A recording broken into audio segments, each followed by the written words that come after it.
Hi, I'm Shelley Olive of Nexa Wellness, and I'm also the Wellbeing Specialist for a public school district. And I'm here to advocate for the benefits of incorporating mindful movement into your day. And the point with mindful movement is, as it says, moving the body mindfully.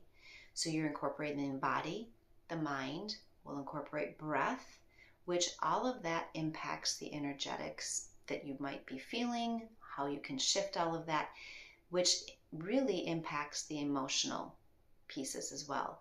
So it's really a holistic approach to building connection within yourself. And it doesn't only apply to those in the workday. This is across all ages, and it is as beneficial for young children and students as it is for adults and even for elderly adults. So when we incorporate mindful movement into the day, it is something that helps to clarify our thoughts so we get a little bit more focus, concentration, and attention. It helps to, when we bring that breath in and intentionally connect movement to the breath, it helps the brain and the right left hemispheres of the brain to activate in a different way and become a little bit more coherent between each side. It brings coherence also to the heart rhythm, bringing a rhythm between the breath and the heart rate, which is really good for us. It helps to relieve stress. So when we take those minutes to step away from what our society says is so important and the busyness of every day and the urgency and critical nature of everything that we're doing, and instead choose to bring more attention internally, even for a minute or 2 minutes, it helps to relieve tension out of the body, which can help also to diminish stress levels. It helps us to become more aware of our emotional state. And name those emotions, which is really good for our mental health. It helps as well, especially if we've been either sitting in any one position, sitting for a long time, standing for a long time, doing any one repetitive movement for an extended amount of time. It helps then to rejuvenate our energy levels. So really beneficial on all dimensions of our being. When I'm talking about incorporating this during the day, because of that urgent culture, it is really common for us to say, yeah, I want to do that. I think I would feel better if I do that. And then we get to the end of that day and we realize, oh, completely forgot, didn't even think of it. So right from the very beginning, I would encourage anybody that is interested, or encourage everyone, to set an alarm on your phone, put some sticky notes around your space, whatever it is going to be, for you to at least start for the first 14 to 21 days, being reminded to do it until it becomes part of the routine. Then from there, encouraging others around you to do it, because it does also help to build coherence between nervous systems, not just within one nervous system, especially if you can intentionally, you don't have to be doing the same things, but just intentionally taking that pause and releasing tension and stress out of anybody that wants to join you. Really great for helping to increase that social coherence as well. So when I'm talking about students and children, this is something that helps them to become more aware of their emotions, more aware of the signals and sensations that they feel in their body, which is so good for them. We don't tend to teach our children that, and it really is overlooked in our society, and it can really benefit them. So when we are taking a moment together with a child or a group of children to ask them to do any types of movements as they incorporate the breath with the movement, it helps them to build some autonomy and have some empowerment over their own selves. So important. So this can be done seated, can be done standing, can be done lying down, it can be done all three in one session. As much of your body that you can get on the floor sometimes can be helpful. So even sitting on the floor with the legs out extended, maybe the back up against the wall. That can be great. Laying all the way down on the floor, if that's appropriate for your situation, really can help to bring some release to the upper back, all of the areas along the back of the torso that are holding us upright all day long. Get that ability to just lie all the way down and let that relax, maybe melt into the floor a little bit. Really sends a significant message to our nervous system that I can calm down. It's okay to breathe right now. With that, I'm going to start with some seated movements. I generally encourage people to just, when you start, bring whatever feels natural to you. So a lot of times for me, it's that shoulder, upper back, neck area. Those areas for me just tend to tighten up. And then really it's not just for me, because we spend a lot of our society either doing this and thinking about middle school, high school, even elementary school students on our phones, or in front of a computer or a laptop, or driving. Like almost everything we do in a repetitive movement in our society, or like this. So whatever we can do to broaden that chest, open up the shoulders, melt the shoulder blades down towards the back waist, lengthen the space between the earlobes and the top of the shoulders. When we do that, we literally create more space for our lungs and can breathe a little bit longer, a little bit deeper. And that's what we'll move into next. So once you have some of that excess energy kind of shaken out or moved out, then we'll move into the breath. And all we're going to do is just bring our mind and settle it on our breath.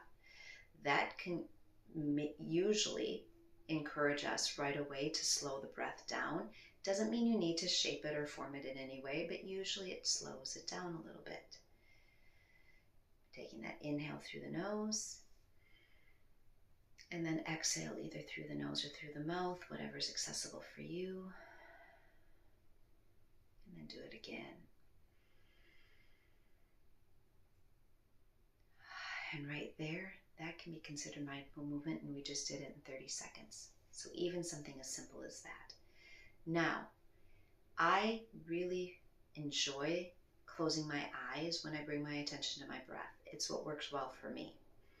If that's not a fit for you, there's no need that you need to do it. What you can do is just lower your gaze, look at a spot on the floor that's not moving,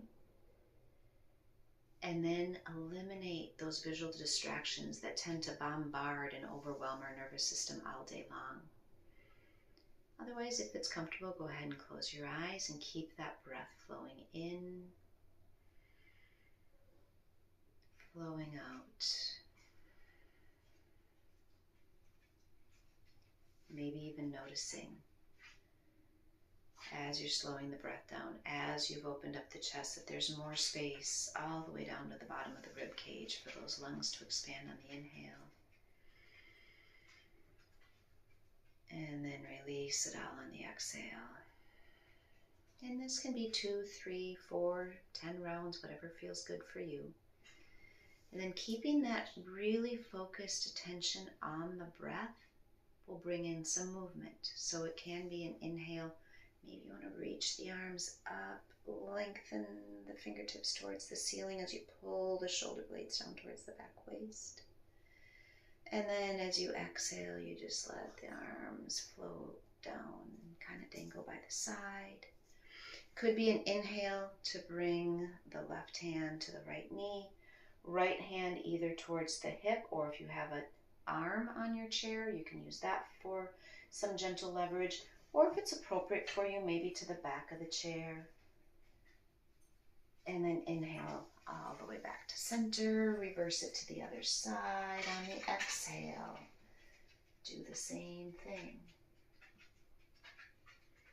Inhale, coming back to center.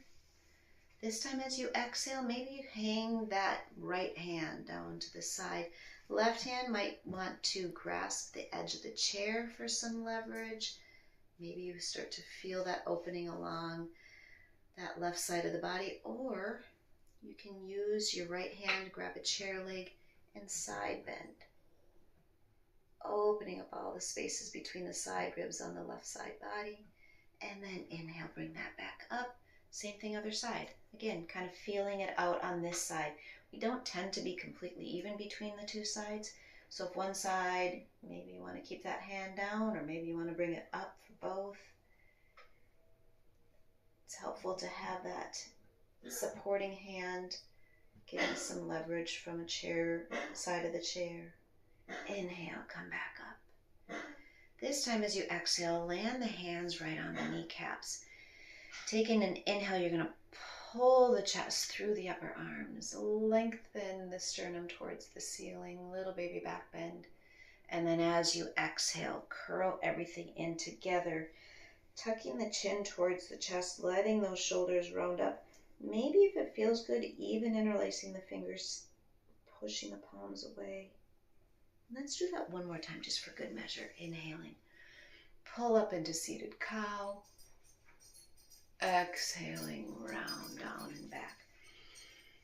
And then come back to center. And like I said, all of this can be done standing up. You can do all of those exact same things standing up. You can do the same things even lying down on the floor. You can do that side bend lying on the floor. You can come into a twist on the floor. So there's not any one right way or wrong way, and you can vary it up and within the same session and do some different ones. If you are seated, you can take that left ankle, cross it over the right knee.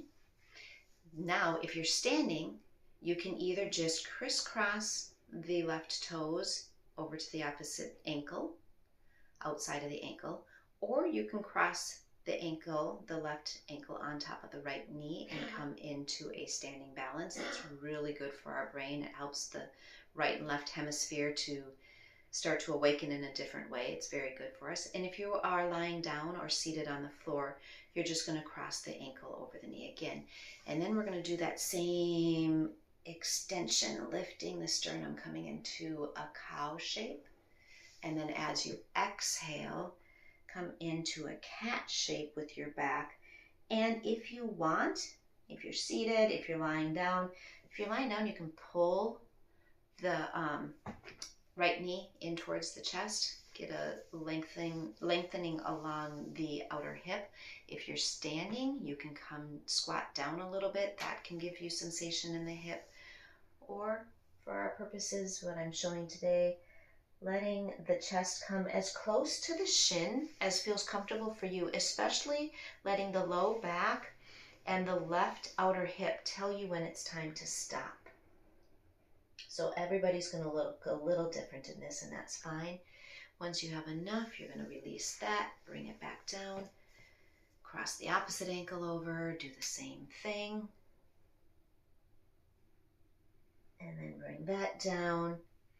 If you're in a position where you don't have arms on your chair and you want to slide to the side, you can bring one knee down towards the floor, start to open up the front of that thigh. This can be done standing. Again, it can be a standing balance where you actually grab the ankle behind you if you're standing, or you can be standing behind a chair using the chair to help you with balance.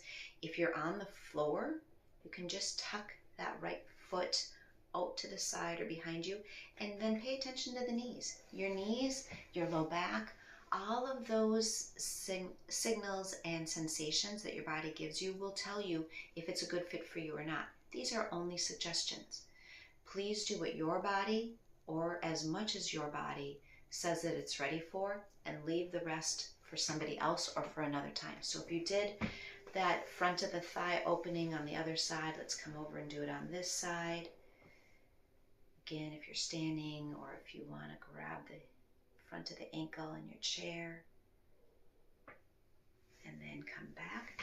So just that, which was less than 5 minutes, we opened up the chest and the shoulders, we released some tension out of the neck and the upper back, and we got into our hips a little bit and our thighs. All of those are areas where our body tends to hold the majority of its stress and emotional tension. So anytime that we can release that, it's really healthy for our body, our mind, and our energy. Love to have you take this out, share it with others, and enjoy it for yourself. It really makes a difference in your overall day. Have a great day.